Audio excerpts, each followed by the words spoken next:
A new Pico-8 version just dropped, and I have one thing to say.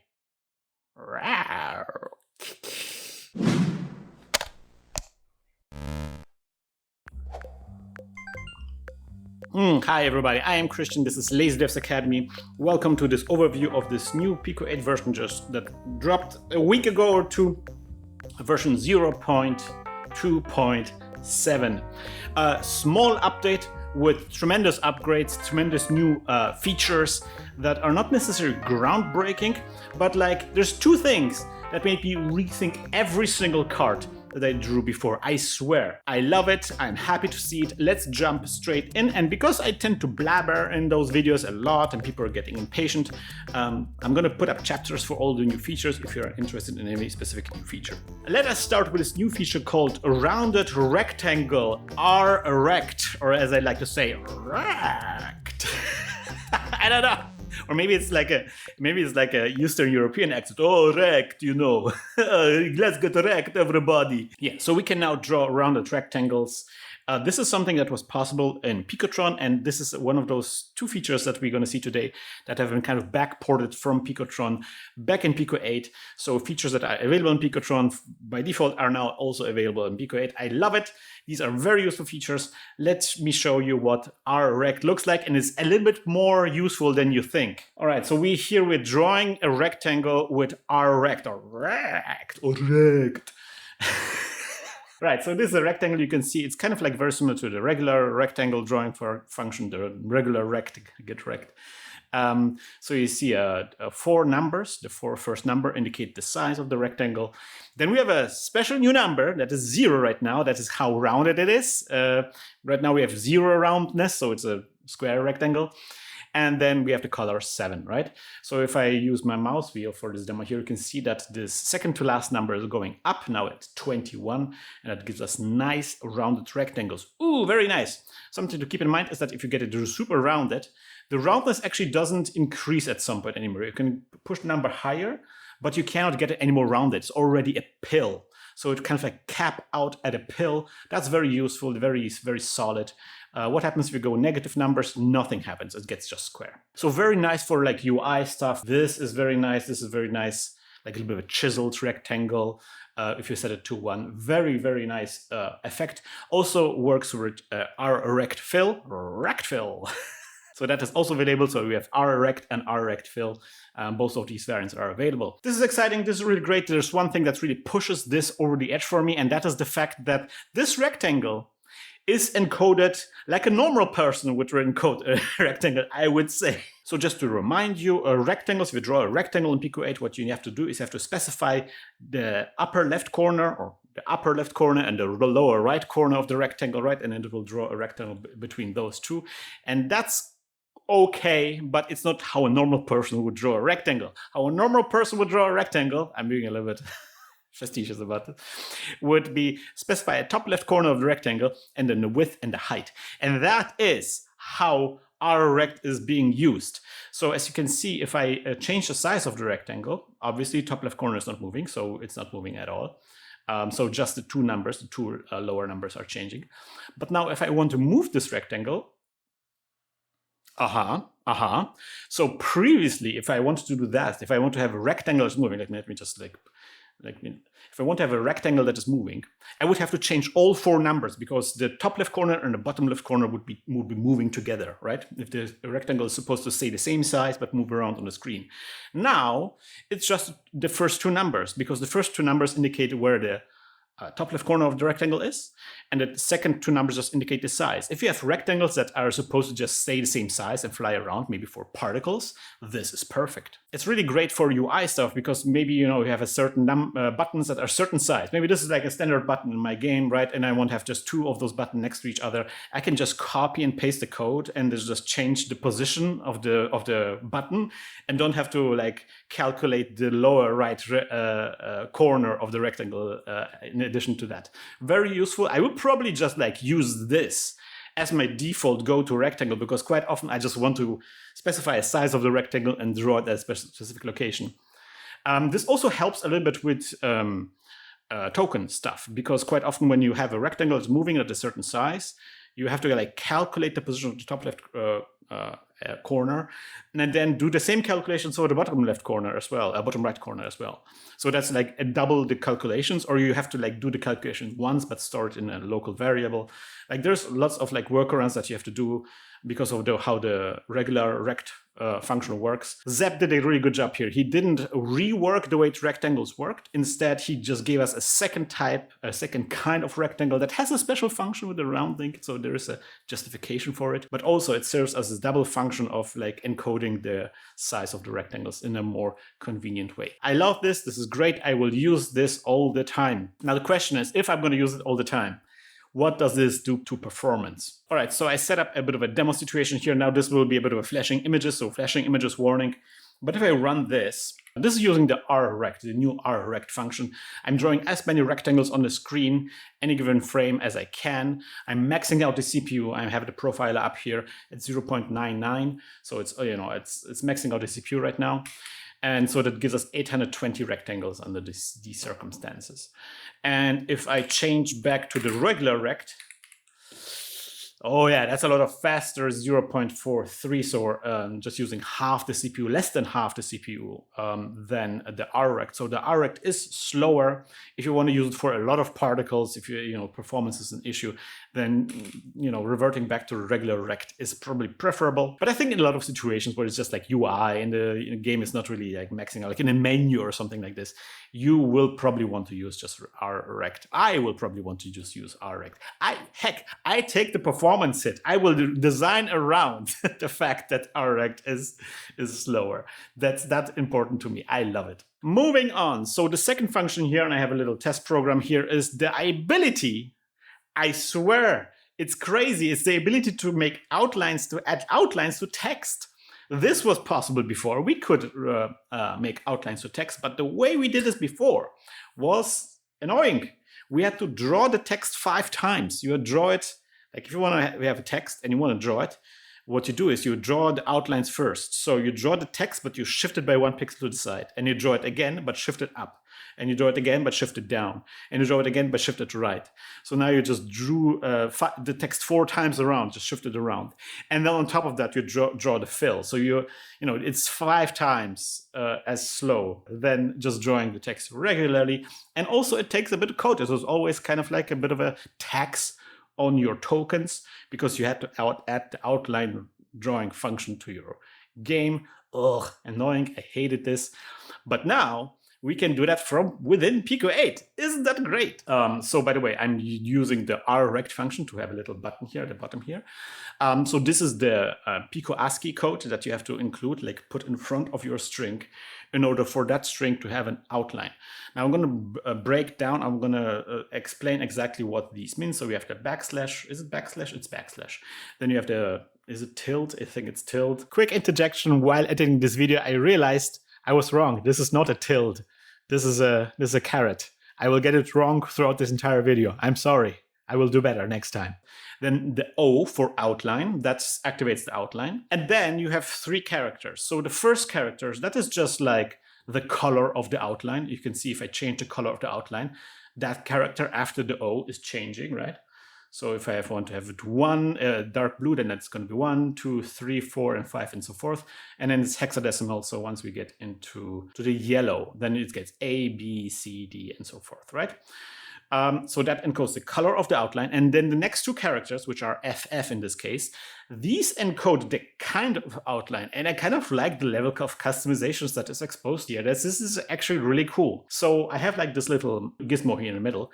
And as you can see, I can change. Like, for example, I can do like a straight shadow down, right? Like this. So that means that, under each pixel of the text, underneath you draw another pixel. So that just makes gives you like a straight drop shadow. This is the kind of outline I generally like, that just goes left, up, down, and right. That's a very nice outline. Sometimes you create some gaps. If you want to have like a really full outline, you also get diagonal, but it gets a little bit boxy. So you can have a little bit weird effects as well, right? You can maybe move the text around and it leaves a bit of a shadow when you move it to the side.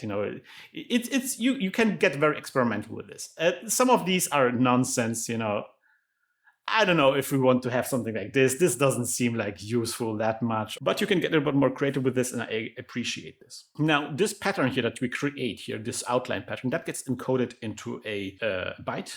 So this is the binary number that it gets again encoded to, and you can see with this tool, I will post a link in wdo, by the way, for this tool if you want to use this.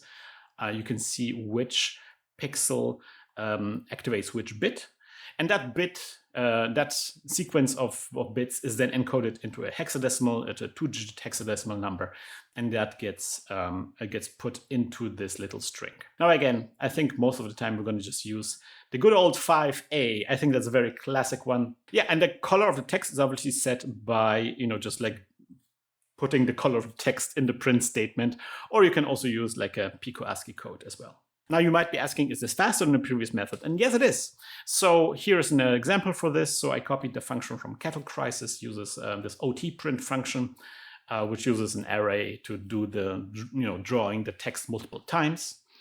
And with the OT print, this is what you get. So this is, again, maxing out the CPU, but this time reversed. We're using now the old function, right? So we're maxing out the CPU. And now this is the new function. And you can see it's, again, twice as fast, right? So with other methods, with the RRRRECT, we lost some performance, but with this method, we're actually winning some performance. And that's actually pretty good, because quite often was the thing that bogged down my code, because I put lots of outlines on stuff. I like to put outlines on stuff. I think it makes text a lot more readable. So it's really good that we have a more efficient, token efficient and CPU efficient way to do this. Wonderful. I love it so much.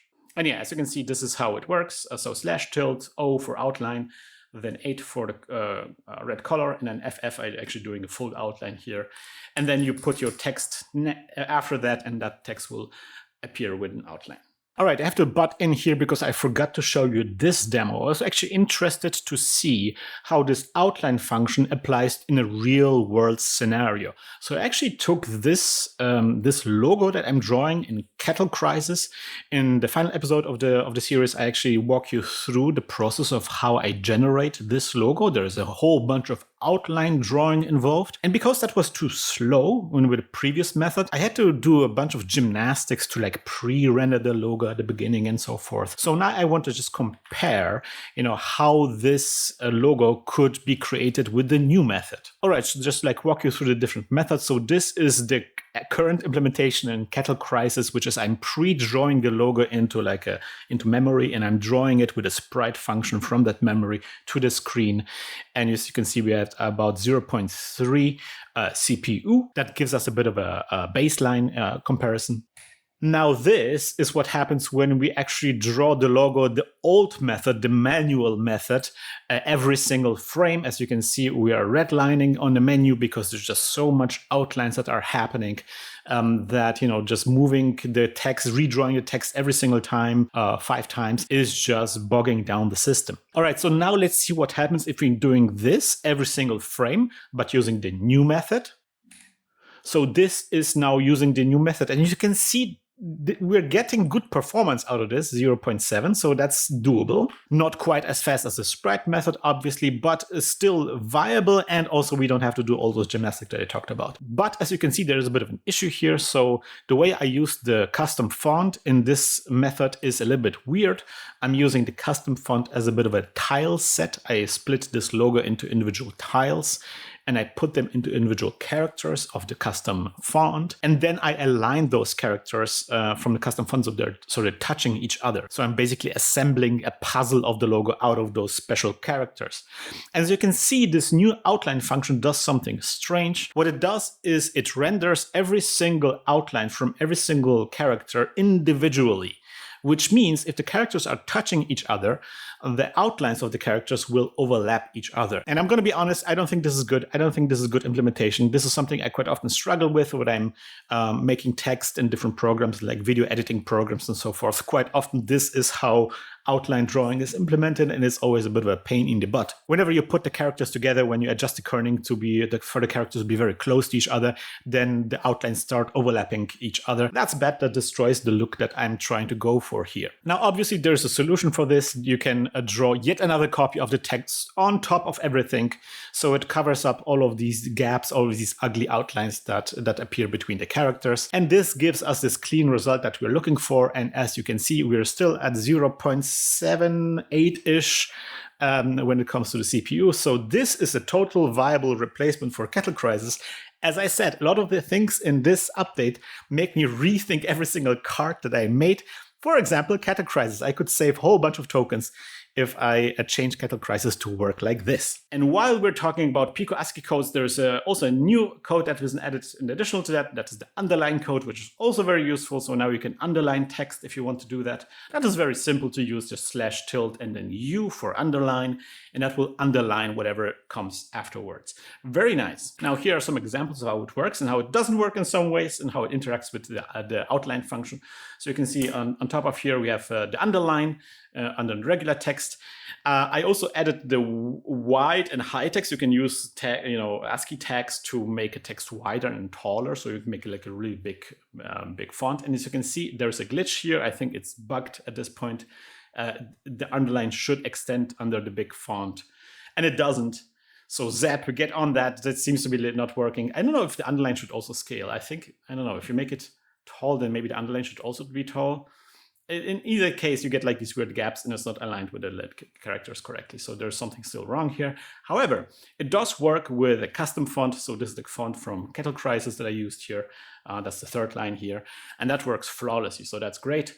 Now you might be asking, does this work with the outlines? And the answer is no. So if you add an outline to the text, the outline won't extend over the underline, which I think it should. Maybe it's just me, but I think the underline should also have the outline.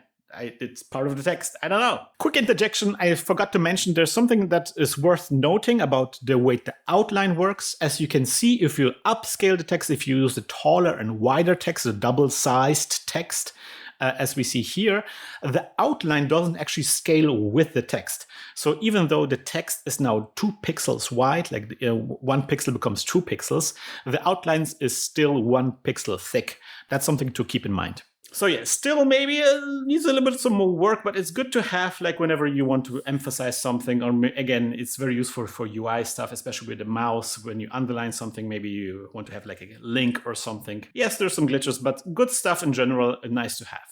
Now I've been digging a little bit through the changelog and I found a small change that I think is not that significant, but might be useful for the future. And that is that the fact that if you play a sound effect with sound SFX, right? That will actually now return a value. And the value that it's returning is the channel it's being played on. This is especially useful, obviously, if you let PICO-8 decide which channel to play a sound effect on. So let me show you real quick what I mean. So I have a button. So if I play the same sound over and over again, you see that it will output, which channel it's being played on. So first it's playing at channel 0, then 1, then 0 is 3 again, so it plays at 0 again. You can see how the PICO-8 is trying to manage the different channels and trying to find a free channel to play a sound effect on. Something that's kind of interesting that I noticed while writing this is that this won't actually work if you're playing the same sound effect over and over again, right? So if I play sound effect 0, it will actually cancel the last instance of that sound effect being played. So in order to trick PICO-8 to actually try to play multiple sounds at the same time, you actually have to play different sounds. So that's why I'm randomizing this now. So I have multiple copies of the same sound effect, and I'm randomizing which sound effect is being played. There are identical sound effects, but in different sound effect slots. So PICO-8 doesn't cancel the last instance of that sound effect being played, but instead adds a new sound effect in and tries to find a channel to play that on. So yeah, one of those things where I'm not sure what I would gonna need this for, but it's useful to have if you want to have full control over how your sound effects are being played. Now there's some additions to the config file two additions that I think are most noteworthy. One addition, or not a re-addition, but more of a fix. Merge joysticks, ladies and gentlemen. That was something that was added in the previous version. Just to remind you, merge joysticks is generally set to 0. That's what the default setting is. But if you set it to a higher number, that many of joysticks, as indicated by merge joysticks, are merged into the first player. And why would you want to do something like this? Well, if you've watched my previous video, there's a lot of portable consoles now that you can turn into consoles. You can consolize them. You can attach an HDMI cable, and then you can play Pico-8 on your TV. The problem that you have when you do that is that quite often the face buttons are mapped to controller 1. And then if you attach an external controller, that's then controller 2. And so if you want to, just play as a single player experience on those, then you will be always controlling player 2 with your attached controller. So Merge Joystick solves that problem. It allows you to merge the face buttons and any external controller that you attach into player number 1. Very useful if you have a console like this and you want to play it in a consoleized mode. Then you absolutely want to set merge joysticks always to 2 on that console. This might be difficult to figure out depending on what kind of firmware you're running. For example, I've been testing this with Knully. And in Knully, it actually has a bit of a problem. It actually generates that entire config file because you can do some settings in a menu on Knully, and it will then generate the config file, the Pico-8 config file from that. So any changes that you do to the config file that is already there on Knully will be overwritten by Knully itself. The devs are aware of this. There might be an update coming soon, but until then, you have to do some shenanigans to get this to work on Knully. On other firmwares, I had less issues, but it's always a bit of a kerfuffle to find out where the config file is stored on your portable device. Now, this is actually not new. This was already present in the previous version. The problem is it just didn't work in the previous version. It was just bugged. And it has been fixed now, and I tested it. It works flawlessly. I love it so much. I'm very happy. This is good stuff. The other setting that has been changed, which might be also useful if you have portables or maybe some kind of, some demo stations or something like this, is that you can set boot to Splore to 1. So if you set it to 1, then your Pico-8 will always boot into the Splore. Again, might be useful if you just always want to boot to the Splore on your portable device. That could be a useful application. This was possible before by using command line parameters, but now you can do this in config, and sometimes that is easier to set up than command line parameters. So yeah, just like an additional thing that we can set now. Now, one feature that I have very little touch points with is multi-card export has been extended. So now it has been extended from 16 to 32 cartridges. What does that mean? Honestly, I'm not quite sure, or at least I don't have too much experience with this. I'm not using that often multi-card export, but Nerdy Teachers has a really good guide. I'm just going to push you towards there, which walks you through how to do multi-card export. Generally, to give you like a rough outline, is that when you export stuff from Pico-8, for example, you create an executable file or like a website that plays Pico-8, right? What you can do with Pico-8 is you can add multiple cards to and bundle them together into one export. If your game or application, if that spans multiple cards, if that needs multiple data from multiple cards, then you can bundle multiple cards together into one file or into one export. And previously there was a limit to that. Previously the limit was 16. Now the limit has been extended to 32, so you can make bigger applications with Pico-8. Again, I'm not using this too often myself, so I'm not going to speak to that, but just letting you know that it's possible now that this has been extended now. But then in a changelog, I found this thing, and that made me curious. So I didn't know that was the case, but apparently CARTDATA can now switch between 4 different IDs per session. So I naturally had to try it out. So this white area, right? This is my my canvas, and I can draw now on this canvas. And I can now save this picture into CARTDATA, and I can run this, and it will load from CARTDATA, right? I'm going to escape, I'm going to load it, and it loads this image from CARTDATA. So what happens here is when we say to Pico-8, to a Pico-8 card, where it saves the data, under what name it saves its CARTDATA, we can actually save into 4 different names throughout a single card. In this case, I'm saving this as paint test 1, paint test 2, 3, and 4. Like I have an array that I'm looping through, and I'm saving all this information into 4 different CARTDATA entries. And I am loading it from the 4 different CARTDATA entries. I didn't know that was possible. This blows my mind. I don't know if it was just extended a little bit or if it was just extended from 1 to 4 now, but we have more CARTDATA available now. Yay! So this is the amount of space that we can now write into CARTDATA. Basically, each pixel here is 1 bit of data, and I'm encoding these into 32-bit floating, fixed point numbers that PICO-8 uses. I'm just encoding them into variables, and I'm writing those variables in CARTDATA in 4 chunks. And yeah, this image is now being saved. Obviously, no color. If we used color, then that image would get a lot smaller. And I'm a little bit bummed that we don't have enough card data to fill the entire screen. That would have been sick. But still, 4 times the amount of card data. That's actually pretty good. I'm actually, this sets my head a buzz, I'm thinking like, ooh, okay, maybe Stardew Valley on PICO-8 is possible after all.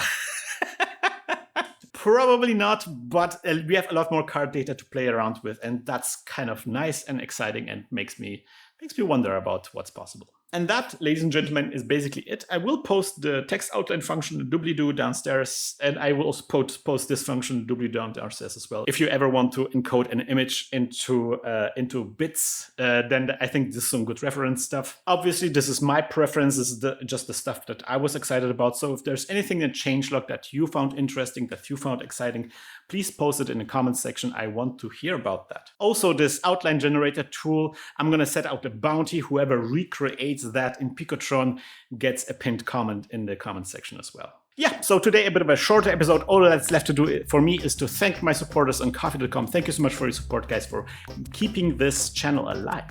And if you also want to join our illustrious group of Ko-fi supporters, Ko-fi.com/lazydeath is the address to check out. Now, all of these changes are also available in Picotron as well, and I haven't been talking about it too much, but I pledge I will return to Picotron topics because I think these are very exciting.